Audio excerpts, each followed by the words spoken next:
ایک شخص نے کھڑے ہو کے عرض کیا، یا رسول اللہ میں نیک کب بنوں گا؟ آقا علیہ السلام نے فرمایا پیمانہ یہ ہے تو اپنے آپ کو نیک نہ دیکھے، وہ بیمانہ چیز ہے۔ جب دوسرے لوگ جن کے ساتھ تیرا برتاؤ ہے جب وہ کہیں کہ تو اچھا ہے تب تو اچھا ہے، اگر دوسرے جن کے ساتھ تیرا برتاؤ ہے کہیں کہ اچھا نہیں تو تو برا ہے۔ یعنی یہ سوچ ختم کر دی کہ جب وہ کہے برا ہے تو کہیں جی اس کو حسد ہے میرے ساتھ، وہیں سے پھر خرابی شروع ہو گئی۔ ہمارا من بذات خود شیطان سے بڑا شیطان بن گیا ہے۔ سیدنا علی المرتضیٰ کرم اللہ وجہ الکریم کا مسند میں نے مرتب کیا ہے، یہ بھی اسی 60 جلدوں کے انسائکلوپیڈیا کا حصہ ہے۔ کتب حدیث کا جو جتنا ذخیرہ ہے اہل سنت کا، اس ذخیرہ سے 15,000 احادیث جمع کیے میں نے کو لگ بھگ 15 سال کام کیا ہے۔ ہماری کتب حدیث میں ہمیشہ بیان کیا جاتا تھا کہ 550 حدیث سیدنا علی المرتضیٰ نے روایت کی۔ امام احمد بن حنبل اور امام جلال الدین سیوطی نے اس کا عدد بڑھا کر 900 سے 1000 تک روایت کیا۔ کرامتیں سن لی، واقعات سن لیے، نعرے لگا لیے، اگر عادات وہیں کی وہیں جمی رہی، اخلاق نہ سنورے، اللہ کی طرف دل میں رجوع پیدا نہ ہوا،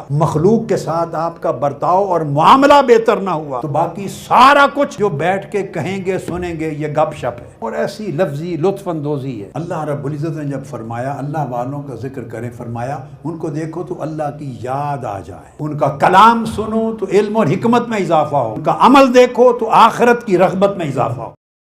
بازو مبارک اور سینہ مبارک جسم کے اوپر زیادہ بال نہ تھے، بہت تھوڑے نفیس لکیر تھی، ہتھیلیاں فراخ تھیں، یہ کلائیاں دراز تھیں، انگلیاں لمبی تھیں، آپ کے اعصاب برابر تھے، پاؤں کے جو تلوے ہیں وہ ذرا گہرے تھے، مگر جب چلتے تو بالکل سارے تلوے اس طرح زمین پہ نہیں لگتے تھے، تھوڑی سی درمیان میں اونچائی تھی۔